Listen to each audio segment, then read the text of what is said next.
Hi everyone, welcome back to this channel. In this tutorial, I will show you how to catch this giant Asian mantis in Heartopia. So in this game, you can catch this beautiful mantis that has a unique color like this. I think it's so beautiful.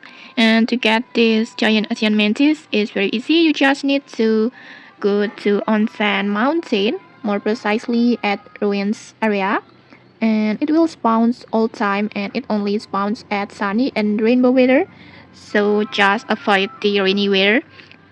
So just go the onsen mountain at the ruins area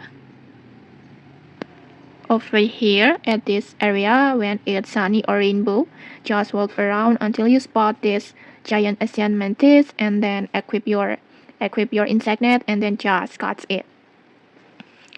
You can also use the sense booster to make it more easily when you catch this mantis. And okay, that's it. If you found this helpful, don't forget to like, comment, and subscribe for more tutorials. Thanks for watching, and see you.